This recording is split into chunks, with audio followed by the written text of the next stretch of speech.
Hola, ¿qué tal a todos? Y bienvenidos al módulo número 5. En este módulo vamos a ver 5 clases de una vez. De esa manera, pues aprovechamos más lo que es la sesión. Voy a tratar de que esta clase pues sea bastante dinámica, bastante rápida, pero que podamos tomar cada uno de los datos para que ustedes se puedan llevar la información de una manera adecuada. Primeramente, en esta clase vamos a ver lo que es el template reutilizable o la plantilla reutilizable. Esto aprendemos a usar una sola estructura para renderizar miles de páginas sin duplicar componentes. Esto obviamente va a depender en la tecnología que estemos trabajando y con la manera que estemos trabajando. No es igual si estamos trabajando en un WordPress. A ver, el proceso no es el mismo. Al final del día, el objetivo, el alcance va a ser el mismo, pero el proceso va a ser diferente. No es lo mismo que estemos trabajando en un WordPress, aquí estemos trabajando en un Wix o, por ejemplo, estemos trabajando con Next.js, que es el caso de este proyecto. Los procesos van a cambiar, pero al final el objetivo es el mismo. Entonces, en este caso, por ejemplo, utilizando Estados Unidos como el ejemplo, si nosotros venimos aquí al perfil de Estados Unidos, pues vamos a ver que la estructura, que en este caso va a ser región slash América, que es el continente slash el país, pues va a cambiar dependiendo del país que nosotros estemos visitando. Este país está también Canadá en América, igual que México. Y lo único que va a cambiar, pues va a ser en la URL el país al final. La región y el continente va a ser el mismo y la plantilla, pues va a ser exactamente la misma. Lo único que va a cambiar son los datos, las variables que nosotros estamos llamando desde el API. Entonces, una pregunta importante es, ¿qué ganamos al utilizar un template en lugar de crear una página por país? Bueno, lo que ganamos o uno de los beneficios es la escalabilidad y consistencia. La misma lógica se reutiliza o se aplica para cientos de URLs cambiando solo los params y el dato. Aquí podemos ver un ejemplo de lo que se está utilizando del pedazo de código que se está utilizando para lo que es Estados Unidos, en este caso para lo que es esta plantilla. Entonces, es muy importante que nosotros tengamos esto en cuenta. Nuevamente, cuando estamos trabajando con proyectos pequeños, pues podríamos replicarlo manualmente, pero cuando estamos trabajando con proyectos grandes y que necesitamos escalabilidad, pues en este caso necesitamos definir cuál plantilla es la que vamos a utilizar y con esto pues nos queda un concepto más claro de cómo se utiliza esta plantilla. Bien, ahora vamos a ver un poco lo que sería la metadata dinámica, cómo surge, por qué es importante. Bueno, la metadata dinámica, si nosotros venimos a lo que sería esta página de Canadá, tomándolo de ejemplo, pues vamos a ver que en este caso sería Canadá, perfil, datos y demás. Esto lo podríamos cambiar. Nosotros podríamos utilizar, por ejemplo, no sé, países en Norteamérica, no sé, slash Canadá o el perfil o la meta title que nosotros queramos utilizar.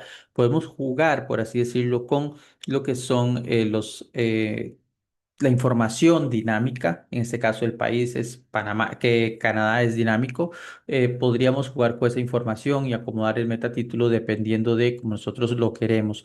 En este caso también podemos en el metadescripción jugar con lo que sería la información que es dinámica, en este caso el idioma es algo dinámico, la población es dinámico, la capital y demás. Entonces podemos acomodarlo, por así decirlo, de la manera que más nos convenga para que nosotros podamos generar un metatítulo y una metadescripción bastante originales. Si volvemos a la documentación, bueno, nos dice que la metadata dinámica, por cada URL se arma un título y una descripción y un canonical según el contexto de la navegación. El título se adapta al país y al facet seleccionado. La descripción mantiene intención SEO y evita textos genéricos y el canonical evita canibalización de duplicados. Ahora bien, aquí podemos ver un ejemplo en esta página, de hecho lo vamos a hacer un poco más grande, de cómo se extrae la información desde el API. Aquí nosotros podemos jugar con lo que son los inputs o con los datos dinámicos para crear un tanto metatítulo como una metadescripción acorde a la información. Ahora bien, ¿por qué no conviene reutilizar el mismo título para todas las páginas? Bueno, quizás para los que ya tienen más conocimiento en tema de SEO lo saben, pero para los que no, les comento. Pues cuando estamos utilizando un metatítulo genérico, el mismo para todos, pues no hay originalidad. Tanto al usuario como a Google le va a costar más interpretar de qué va esa página. Por eso es que es importante que tanto el metatítulo como la metadescripción sean diferentes, realmente den información, un contexto de qué va esa página. Si nosotros venimos rápidamente a lo que es la sección de el código, vamos a ver cómo está esto configurado. Si yo vengo, por ejemplo, a la sección de Page, aquí ustedes pueden ver, de hecho, vamos a tratar de hacerlo un poco más grande para que lo puedan ver mejor. Aquí tenemos en el proyecto, esto no es una clase de programación, pero podemos ver que aquí entre estas llaves tenemos, por ejemplo, tipo, valor y demás. Esto se utiliza para lo que son los datos dinámicos y esta otra es para los datos que son un poco más estáticos, que no son dinámicos en sí. Entonces, pues, por ejemplo, aquí tenemos uno que no es dinámico, pero aquí sí tenemos el de page que va a estar montando o creando todo lo que es la información de valor. Ahora bien, el punto con esto es que yo puedo generar lo que es el meta título de una manera dinámica llamándolo desde el API. Como ustedes pueden ver aquí, yo estoy llamando a la región y demás. Si yo vengo, por ejemplo, a países en, pueden ver aquí títulos países en slash la región y aquí tenemos las demás secciones que estamos llamando dinámicamente entre corchetes desde el API. Entonces, eso es lo que yo les mencionaba a ustedes. Nosotros podemos, por así decirlo, jugar con con esta información dinámica que llega en estos corchetes para que lo podamos acomodar de una manera adecuada. Aquí tenemos el título y esto va a cambiar dependiendo de la URL, dependiendo del país en este caso. Y lo mismo con la metadescripción. El canonical pues también va a cambiar dependiendo de la estructura de URL que nosotros le hayamos asignado. ¿Y con eso qué obtenemos? Con eso obtenemos que esta URL, por ejemplo, de Canadá tenga un metatítulo y una metadescripción diferente a la URL, por ejemplo, de Aruba. Como ustedes pueden ver, aquí y utilizando algo bastante sencillo, lo que cambia es el país y lo demás es estático, lo demás no cambia. Podemos jugar con ese metatítulo y pasar la información dinámica, pues para que algunas otras cosas cambien también si fuera necesario.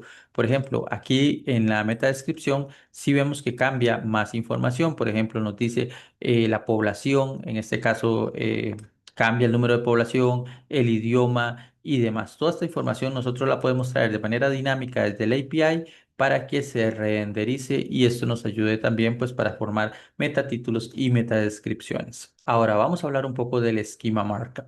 Sé que ya habíamos dado una clase de ello o lo habíamos mencionado anteriormente, pero aquí vamos a profundizar un poco más desde la parte de el API y cómo llega y cómo se consume de manera dinámica. Usamos un JSON LD para que los buscadores entiendan mejor de qué va la información, la jerarquía de nuestro proyecto. En Country Schema o Country Schema describe lo que es la entidad del país. El breadcrumb o las migas de pan en español explica la posición de la página o la posición de la URL en la que estamos. Por ejemplo, si nosotros venimos a esta sección, vemos que está inicio y vemos que, de hecho, vamos a marcarlo por aquí para que sea un poco más sencillo. Vemos que está inicio, vemos que está Américas y el país. Este es el breadcrumb. Esto le permite tanto al usuario como a los motores de búsqueda poder comprender mejor de qué va el proyecto y el tema de navegación. Entonces, es importante que lo tengamos en cuenta. Ahora bien, nosotros, volviendo a la información aquí, nos dice que el contenido se genera desde el servidor con datos reales. La idea con este breadcrumb no es que nosotros tengamos que irlo agregando uno por uno, sino que al igual que el metatítulo de descripción, esto lo podamos llamar desde el API. Por ejemplo, si yo vengo aquí y valido un poco el código, aquí me está diciendo cómo estamos extrayendo estos datos. ¿Qué diferencia hay entre metadata y esquema? Esta es una pregunta que principalmente los que están iniciando a veces se confunden. Bueno, la metadata optimiza lo que son los snippets visibles, es decir, metatítulo y metadescripción. Y el esquema markup, aporta una estructura semántica para lo que es el rich result o los resultados enriquecidos y el contexto. Como ustedes pueden ver, este esquema en esta página, utilizo esta aplicación que se llama Detailed SEO. Aquí me va a mostrar en esquema cuál es el que estaríamos utilizando. Si estuviéramos utilizando algunos, si yo entro, por ejemplo, a Afganistán, y yo vengo a esquema, aquí me muestra cuál es el esquema. Ahora bien, si yo voy a Asia, por ejemplo, vamos a ver si ya implementamos algún esquema aquí. Bueno, también me muestra cuáles son los países de Asia. Como ustedes pueden ver, cambia el esquema. Y eso es muy importante. No podemos estar utilizando el mismo esquema en todos los países. La idea es que cambie de acuerdo a las necesidades. Ahora bien, si yo vengo un momento al código, pues yo he configurado esta sección para que, en este caso, la sección de SEO o este componente para que me cargue todo lo que es la parte de SEO, lo extraiga desde el API y se lo asigne a cada URL de acuerdo a los datos para esa URL. Entonces aquí tenemos, como pueden ver, el breadcrumb, que es este que está aquí. Entonces este componente se encarga de pasarle lo que sería la información en palabras bastante sencillas. Esto no es una clase de programación. Se encarga de enviarle la información a cada URL que se genera y con base en esa URL que se genera, pues le dice, hey, estoy en Asia, estoy en este país, por ejemplo, Tajikistán. Necesito que me pases la información del metatítulo, metadescripción, pero en este caso es el esquema. Necesito que me pases la información del esquema de este país en específico. Entonces, el API le pasa la información y así es como se renderiza en el frontend. Entonces, así es como nosotros lo podemos hacer. Ahora bien, esto va a cambiar dependiendo de la tecnología o del sistema que estemos utilizando. Si estamos utilizando WordPress, pues puede cambiar un poco, depende del plugin, si estamos utilizando SEO by Yoast o All-in-One SEO, pero todo esto se va a poder configurar al final del día. El proceso es diferente, pero el alcance o el objetivo es el mismo. Entonces, en este caso, así es como estoy utilizando el esquema dentro de este proyecto. Y bueno, ya estamos viendo lo que es el tema de un layout escalable. Sé que ya hemos hablado bastante sobre la estructura del proyecto y demás. Pero bueno, separamos capas globales y capas por ruta para crear sin romper una consistencia visual. Entonces, es muy importante. Aquí, cuando nosotros estamos trabajando en lo que es el layout escalable, como les había mencionado, aquí se repite en todas las páginas este mismo header que tenemos aquí. Lo que hace es cambiar los datos de acuerdo a la información que nosotros queremos llamar desde el API, como lo habíamos visto anteriormente. Y luego lo que cambia es el footer y la información del body, dependiendo de el país donde estemos. Pero en sí lo que es el template, el layout de esta página, el diseño va a ser exactamente el mismo. Y eso es lo que nos permite hacer un diseño escalable. Entonces, también nos dice que cada ruta cambia el contenido, pero conserva la estructura base, lo que acabamos de ver, y también las convenciones de layout se reduce deuda técnica. Es decir, esto nos permite a nosotros que podamos manejar lo que es el layout de una manera más sencilla. Si yo hago un cambio en el layout, va a ser un cambio global. En este caso, para este tipo de proyecto es importante. Aquí podemos ver, y lo voy a hacer un poco más grande, cómo está estructurado. Tenemos el layout, tenemos el header, el main de cada página o el body, la página, la sección central, y tenemos el footer.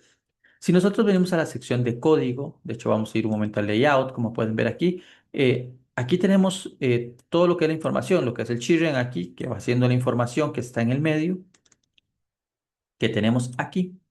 Como pueden ver, de hecho esto lo vamos a hacer un poco más pequeño. Es esta información que está entre el header y el footer. Y bueno, y también tenemos lo que es la información del header, este de aquí, que va siendo esta información de arriba que pintamos en esta sección. Y tenemos también el footer, que es esta información que está aquí. Ustedes pueden ver cómo esto está ya configurado en lo que sería el body del proyecto, en lo que sería pues el template de este proyecto, para que se renderice exactamente el mismo diseño una y otra vez, pero que los datos cambien. Si yo voy lo que sería el header aquí, por ejemplo, me va a dar la información. Pueden ver cómo está llamando la información dependiendo de cada uno de los sectores donde estemos trabajando, cada una de las páginas. Y eso es lo que le da potencia a este tipo de proyectos que nos permite trabajar bajo un mismo diseño, pero cambiando lo que sería la información que viene desde el API. Y por eso es que es importante tener eso en claro antes de empezar a trabajar en un proyecto. Y bien, para cerrar la clase de este módulo, vamos a hablar un poco de los componentes reutilizables.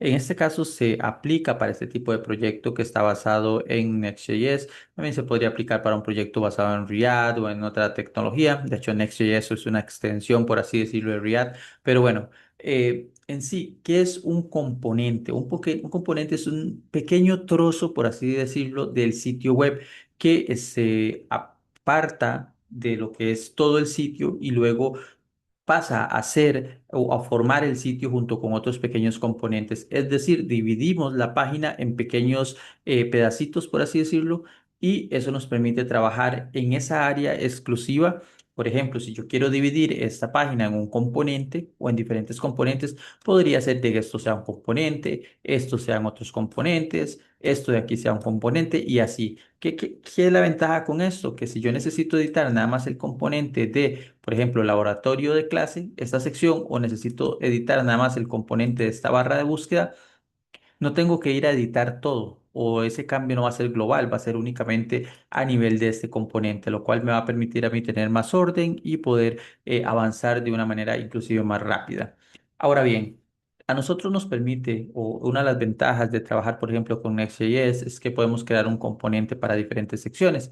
Tengo un componente para lo que es el header, para lo que es la parte del body, lo que es el footer. Entonces, eso nos permite crear de una manera bastante granular cambios. Ahora bien, no es que vamos a crear un componente para esta sección que está aquí, y esta que está aquí, y esta que está aquí, lo vamos a hacer de una manera muy granular, sino que siempre y cuando tenga sentido dividir la web en diferentes componentes, lo vamos a hacer pues para que nos ayude a gestionar la web de una manera más organizada. Por ejemplo, Country Card se utiliza para todo lo que son los hubs de categorías y países relacionados. Los breadcrumbs es un componente. Por ejemplo, si nosotros venimos a esta sección, los breadcrumbs que ya los vimos en las clases del otro módulo, esto es un componente. Entonces, si el día de mañana yo quiero cambiar este componente, hacerlo con un diseño diferente, un color diferente, pues no va a afectar o no tengo que ir a cambiar, por ejemplo, todo el diseño, sino ese componente en específico. Entonces, me permite trabajar de una manera más granular, por así decirlo.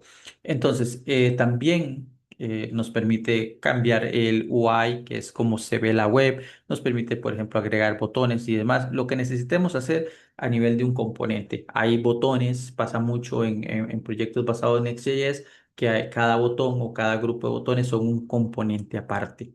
Entonces, aquí estamos viendo algunos de los componentes que utilizamos, el country card, el breadcrumb, el search countries para lo que es el buscador y demás. Una pregunta bastante interesante que me hacen y lo traigo aquí es, ¿cómo sabes que algo ya merece convertirse en un componente? Porque como les había mencionado, no es que vamos a crear toda la web y la vamos a dividir en múltiples componentes, pero cuando ya aparecen en varias vistas en la misma estructura o la lógica y mantenerlo duplicado aumenta los riesgos de errores. Cuando nosotros vemos que hay una sección que se repite muchísimas veces y que necesitamos estarla duplicando, es mejor crear un componente para que eso se renderice de una manera automatizada que no estarnos nosotros duplicando manualmente y constantemente, porque eso lo que nos va a crear es una carga más de código innecesario. Entonces es mejor mantenerlo de una manera limpia.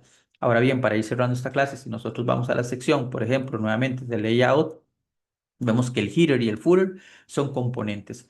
Entonces, ¿qué es más limpio?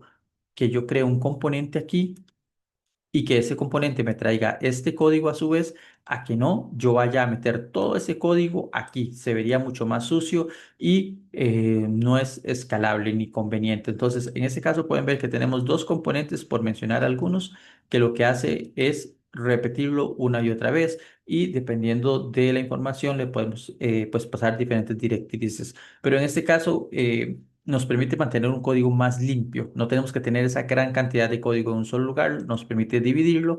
Entonces, los cambios que yo haga aquí en el header, por ejemplo, va a tener un impacto o un cambio global. Y eso nos permite, pues manejar también el proyecto de una mejor manera. Entonces, eso es más que todo la importancia de los componentes reutilizables.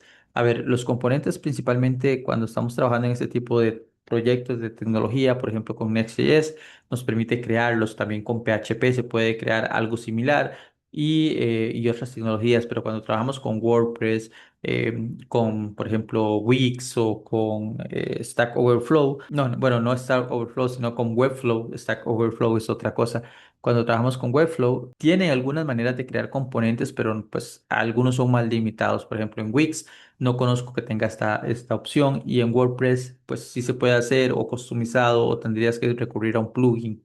Pero cuando trabajamos con Next.js es un poco más sencillo o cuando trabajamos con React o alguna de estas tecnologías. Pero bueno, la importancia es que ustedes lleguen el concepto de qué es un componente, de cómo se puede utilizar para optimizar el proyecto, pero sin sobrepasar, por así decirlo, crear demasiados componentes, crearlos únicamente cuando sean necesarios para el proyecto.